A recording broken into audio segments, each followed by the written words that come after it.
अस्सलाम वालेकुम नाज़रीन, मैं हूं जुनैद जमशेद। एक बार फिर आप लोगों की खिदमत में हाज़िर हूं। तो आज हम अपने वीडियो में इस प्लांट के ऊपर बात करेंगे। इसको राउंड फ्लावर प्लांट भी कहते हैं और इसके फूल बहुत ही दिलकश होते हैं, आप लोग देख सकते हैं। अगर इसके बॉटनिकल नेम की बात करें तो इसको बोलते हैं कैलिएंड्रा हिमेसिस सेफला और ये कैलिएंड्रा की फैमिली से बिलोंग्स करते हैं।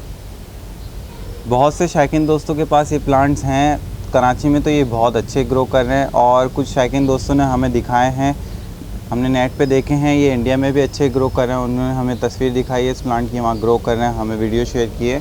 और इसके साथ साथ ये बांग्लादेश में भी अच्छे ग्रो कर रहे होंगे उम्मीद के साथ, और कराची में तो ये बहुत अच्छे ग्रो कर रहे हैं। ये हमने सीड से एक प्लांट लगाया है, ये भी कैलिएंड्रा प्लांट्स है ये दोनों, और इसकी आप ग्रोथ देख सकते हैं। इसको हम प्रॉपर फर्टिलाइज़र दे रहे थे NPK और DAP, और इसकी अच्छी ग्रोथ है। यहाँ पे बहुत अच्छे ग्रो कर रहे हैं, अभी भी आप लोग देख सकते हैं ये ग्रोथ पर है। इसके साथ साथ अगर हम डिफरेंस देखें तो ये हमारा कटिंग से लगा हुआ प्लांट है। तो कटिंग से लगा हुआ प्लांट थोड़ा बुशी बन रहा है, झाड़नुमा, लेकिन जो हमारा सीड से लगा हुआ प्लांट है वो बिल्कुल स्ट्रेट जा रहा है, एक प्लांट की शक्ल इख्तियार कर रहा है। जबकि ये जो कटिंग से लगा हुआ प्लांट है ये एक बुश बन रहा है, झाड़ की तरह। तो ये डिफरेंस होता है, जब हम कटिंग से कोई भी प्लांट लगाते हैं तो वो अपनी एक्चुअल शेप में नहीं आता, जो उसकी शेप होती है एक्चुअल हाइट को नहीं जाता। जबकि आप ये डिफरेंस देख सकते हैं, ये हमने सीड से लगाया हुआ है। एक्चुअली इसके पत्ते इस वजह से ऐसे हो रहे हैं क्योंकि बटरफ्लाई या कोई इंसेक्ट्स वगैरह जो प्लांट्स के लीफ खाते हैं वो इसके पत्ते खा रहे थे, लेकिन ये पौधा अभी भी आप लोग देख सकते हैं हेल्दी है और ग्रोथ पर है। इसके साथ साथ आपको बताता चलूँ, इसके अंदर तकरीबन 2 किस्म के मैंने फ्लावर देखे हैं। एक ग्राउंड बॉटल फ्लावर होता है और एक बिल्कुल स्ट्रेट इस तरीके से एक शाख के ऊपर फूल आते हैं और ये लाइन से बनते जाते हैं। और तकरीबन मैंने देखे हैं इसके अंदर 3-4 कलर के फ्लावर्स देखे हैं और ये बहुत ही दिलकश फ्लावर होते हैं, आप लोग देख सकते हैं।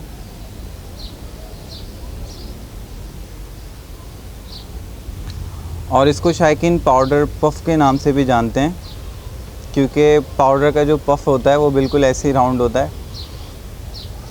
तो ये हमारे 2 महीने के रिज़ल्ट हैं। इसमें हमने इनिशियली लेवल पे बिल्कुल एक कटिंग लगाई थी। कटिंग जब हमने लगाई थी तो उसको हमने स्टेबल होने के लिए छोड़ दिया था, उसमें हमने कोई भी फर्टिलाइज़र नहीं डाला था। जब इस कटिंग ने रूट्स वगैरह निकाल दी थी, शूट्स निकालना शुरू कर दिए थे, तकरीबन ये 6 वीक के अंदर ये प्रोसीजर करना शुरू कर देते, शूट्स निकालना शुरू कर देते। फिर हमने इसमें NPK और DAP फर्टिलाइज़र डाला था और अब आप देख सकते हैं ये 2 महीने का रिज़ल्ट है और इसके शूट्स भी आप देख सकते हैं और ये फ्लावरिंग भी कर रहा है। जबकि हम ये देखें तो ये हमारा सीड ग्रोन प्लांट है, ये हमारे 3 महीने के रिज़ल्ट्स हैं और 3 महीने में ये प्लांट की ग्रोथ है। जब ये सीड से निकला था इनिशियली तो इसके अंदर हमने कोई फर्टिलाइज़र नहीं डाला था। तकरीबन 8 वीक्स के बाद हमने इसके अंदर फर्टिलाइज़र डाला था और अब इसके अंदर हमने NPK फर्टिलाइज़र भी यूज़ किया है और आप इसके शूट देख सकते हैं, ये अभी भी ग्रोथ पर है और ये कराची में बहुत अच्छे ग्रो करते हैं। तो DAP डालने का फ़ायदा ये होता है कि पौधा ताकतवर होता है, उसको तवानाई मिलती है, वो ताकतवर होता है। तो आप इसकी स्टेम देख सकते हैं, ये स्टेम भी मोटी हो रही है इसकी।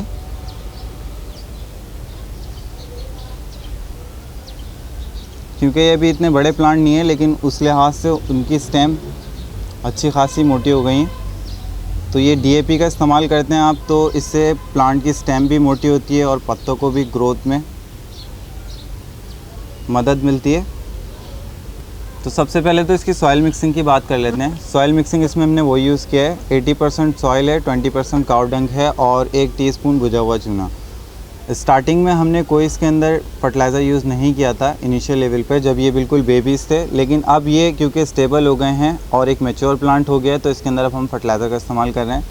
इसके साथ साथ हम कटिंग को देखें तो कटिंग के अंदर भी हमने यही सॉइल मिक्सिंग यूज़ की है। 20% काऊ डंग है, 80% सॉइल है और 1 टीस्पून भुजा हुआ चूना। क्योंकि हमारी कटिंग भी स्टेबल हो गई, इसकी रूट्स निकल गई हैं, तो अब हमने इसके अंदर भी फर्टिलाइज़र इस्तेमाल किया है।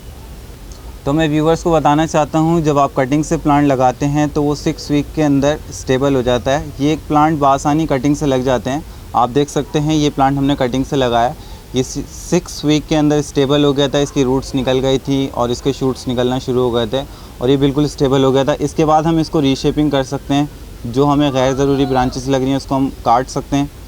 जैसे कि ये ब्रांच इसमें से ड्राई हो रही है, कोई भी अगर इसमें ब्रांच बिल्कुल सूख रही है तो हम इसको निकाल सकते हैं, काट सकते हैं, रीशेपिंग कर सकते हैं। इसके अलावा अगर हम सीड से लगाना चाहें तो सीड से भी लग जाते हैं, ये प्लांट आसानी से लग जाते हैं। लेकिन सीड से एहतियात यही करनी होती है आपने कि आपने ये देखना होता है कि प्लांट के जो नीचे स्टेम है इसके अंदर अगर कोई कमज़ोर ब्रांच है तो उसको हमने निकालना होता है, क्योंकि इसकी स्टेम अच्छी मोटी है और ये ताकतवर प्लांट है। तो इसके अंदर जो हमारी नीचे ब्रांचेस निकल रही हैं तो हम इसको भी ऐसे ही रहने देंगे। लेकिन अगर इसकी स्टेम इतनी मोटी नहीं होती, थोड़ी कमज़ोर होती है, तो हम जो इसकी कमज़ोर ब्रांचेस हैं उसको हम काट देते हैं। अब यहाँ हम एक डिफरेंस देखें तो ये नज़र आ रहा है कि ये जो कटिंग से लगा हुआ प्लांट है इसके पत्ते ज़रा ज़्यादा डार्क ग्रीन है, जबकि हम ये सीड ग्राउंड प्लांट के पत्ते देखें तो ये थोड़े लाइट ग्रीन है। तो इसका डिफरेंस मैं आपको क्लियर करता चलूँ। ये प्लांट जो है ये कटिंग, क्योंकि कटिंग लगाने का प्रोसीजर शेड में होता है, तो ये टोटल सेमी शेड में रखा हुआ था। तो शेड में रखने की वजह से इसके पत्ते जो हैं वो ग्रीन हैं ज़्यादा। और ये प्लांट सीड से निकलने के बाद इसको हमने धूप में रख दिया था, तो धूप में रखने की वजह से इसके पत्ते थोड़े लाइट कलर के हो गए हैं। ऐसा हर प्लांट में होता है, आप किसी भी प्लांट को अगर धूप में रखते हैं तो उसका जो कलर होता है वो थोड़ा सा लाइट हो जाता है, जबकि आप इसको सेमी शेड में रखते हैं किसी भी प्लांट को तो उसका कलर जो होता है वो ज़रा डार्क ग्रीन हो जाता है, लैश ग्रीन जो हो जाता है। इसके बीज थोड़े से लंबे होते हैं और ब्लैक कलर के होते हैं, थोड़े थिक होते हैं। इसके बीजों को लगाना थोड़ा सा सब्र का काम है, क्योंकि वो स्प्राउट थोड़े देर से होते हैं। ये तकरीबन 15 से 20 दिन ले लेते हैं स्प्राउट होने में, और जब स्प्राउट हो जाते हैं तो आप इसका रिज़ल्ट देख सकते हैं। लेकिन इसको थोड़ा सा आपने पेशेंस से लगाना है, क्योंकि ये थोड़ा सा देर से स्प्राउट होते हैं। जबकि कटिंग हम देखें तो वो आसानी से लग जाती है, लेकिन कटिंग की एहतियात यही होती है कि आपने इसकी स्टिक जो है, जो लगी हुई स्टिक होती है कटिंग, उसको आपने ख्याल करना होता है कि प्रॉपर ये नम रहे। नम रहेगी तो रूट्स जल्दी निकालती है, शूटिंग वगैरह जल्दी करती है। अगर आप इसको वाटर कम देंगे कटिंग लगाने के बाद तो वो कटिंग होने के, सक्सेस होने के चांसेस कम हो जाते हैं। तो कटिंग लगाने का भी प्रोसीजर अपनी जगह, लेकिन सीड से जब भी प्लांट लगाते हैं तो आप इसका डिफरेंस देख सकते हैं। कटिंग से प्लांट हमेशा बुश बन रहा है, और जबकि हम सीड से लगाते हैं तो प्लांट अपनी हाइट को पहुंचता है और अपनी शक्ल यानी अपनी शेप में, एक्चुअल जो शेप होती है उस पर जाता है।